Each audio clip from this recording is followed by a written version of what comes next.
I'm not crying, you are. Hello everyone, welcome back to another Pokemon the series Gold and Silver episode talk. And man, finally we're here. God, it still breaks my heart, even after all these decades, even though I know what the future holds for this lizard. It still hurts. It still hurts, okay? Anyway, so, the gang's on the road, but they're tired. And then, for some reason, they just decide to insult Team Rocket for a little bit, which Team Rocket agree with. And also, Team Rocket then is, in a little bit of a depression mode, because, like, yeah, but the twerps have so many Pokemon, and even if they didn't, they still have that basically Charizard.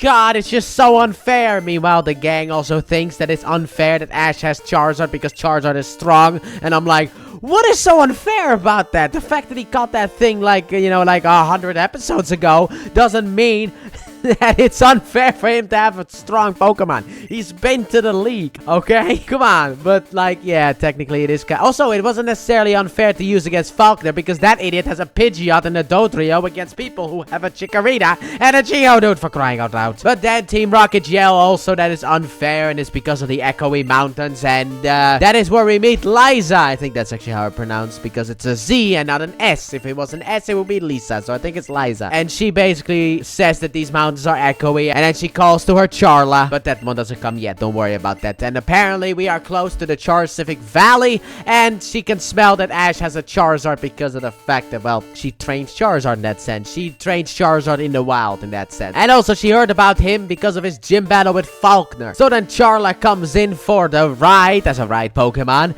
However, only Misty and Brock are allowed in because Ash has to ride his own Charizard, which he's never done before. Never, not even once. So Ash sends out Charizard and is like, alright, let's fly. And Charizard's like, oh, absolutely, God, no. And then Liza insults Charizard, and Charizard's like, alright, fine, get on me back. And I'm like, Charizard ain't that big, though. Like, Charizard is my height. How tiny is Ash and that woman? Because Charizard's my height, okay? I'm 5'7", which I know, you know, I'm a midget. I understand that, you know, I'm too small. But still, it's like he's not, like, the anime always made Charizard look like he's like 7 or 8 feet tall. It's like, no, he's not. He's not this towering Godzilla. He's just tiny guy. So then Charizard takes off into the sky. However, Ash already fell off, so that didn't really work out all that well. So then afterwards, Charizard tries to take off and has some trouble flying high until eventually he gets the groove in. And he just flies very nicely until he decides to kind of lose that groove and fall again. Run on some rocks above the water, and then afterwards fly through a forest. So, yeah, we lost them. So the gang make it to the Charizard Valley, and then Ash and Charizard come running in as well. Well, Ash is on the back of Charizard, but Charizard comes running in as well. And then Liza tells us that the Charizard who live here are very strong. And also, Liza thinks that that Ash's Charizard isn't really all that strong because of the fact that it shows off, you know, the flamethrower stuff. And I find that very insulting, but also it's technically kind of true. I mean, this Charizard is very strong. It's just he's not on the level of these Charizard. Like, these Charizard are powerful who live here. So then Ash wants Charizard to fight, and Charizard wants to fight as well. And they challenge Liza and Charla, but Liza's like, that's not gonna happen because Charla is mine. And also, she's not really much of a fighter. So she opens up the door, and we need to pick a fight with someone. And I love the fact that Charizard just walks up to one of them, taps it on the shoulder, and blasts him in the face with a sneak attack flamethrower.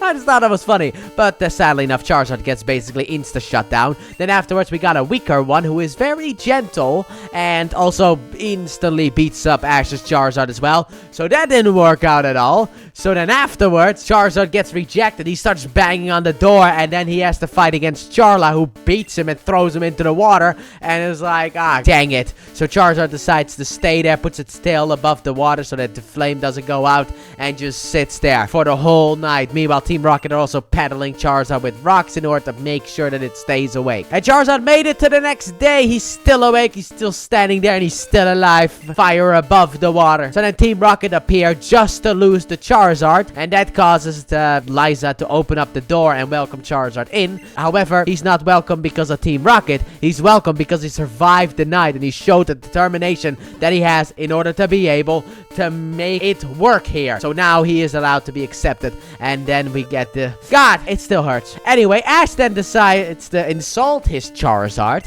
in order to make it leave. He's like, who wants a weak Charizard anyway? Why don't you just go and be with them and train? However, Charizard knows what Ash means by this. Ash has to do this so that Charizard will leave, okay? So Ash runs away. Pikachu looks at Charizard. Charizard gives Pikachu a thumbs up. Like, we'll see each other again. And yes, we will. It's gonna take the whole Johto journey, but we will.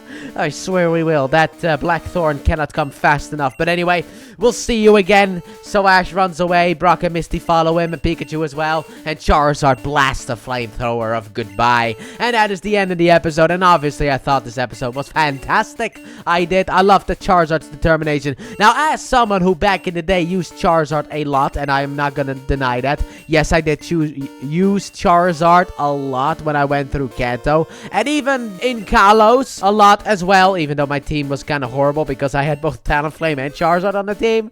Yeah, that wasn't really the best choice. But like, you get Charizard after the first gym, so what am I supposed to do? Froakie is not necessarily... Well, I mean, Froakie can beat the first gym. But like, I would like to have at least one other Pokemon before I face off against the first gym. But I've decided to focus my energy on Venusaur instead of Charizard. Because while I love Charizard, okay, I will say that right now, I love Charizard. Charizard is overused. That is the problem that Charizard has. He's way too overused. And I don't really like that, you know? I mean, he is on the team of 4 well, one possible, but I will count it as canon. 4 champions, okay? Blue has one, Red has one, Lance has one, and then Leon also has one. That is, I think, the most out of any Pokemon is on a champion team. And for crying out loud, Lance uses like 3 Dragonites, which if we count them individually, but still, Charizard is on so many different teams. He is so popular, so overused. And also, I don't like the Kanto grass types. And I also don't like the Johto grass types. I don't really want to use any of them. So it's hard for me to really make a team for Charizard. And also, I like to have a Pokemon in like different type of Pokeballs if possible. And there are 4 types of Pokeballs in the Kanto region. We have Pokeball, Great Ball, Ultra Ball, and the Safari Ball, because I'm not counting the Master Ball. So we have those 4. But with the team for Charizard, I have a difficult time making a team because who am I going to catch in the Safari Zone? So that is, I'm still kind of working on that one. I'm still trying to figure out, piece together a good team that I could use, that I would be happy with. Because on the Venusaur team, I could just fish up a Dratini. There's no type overlap because of the fact that I don't have a flying type outside of Dragonite.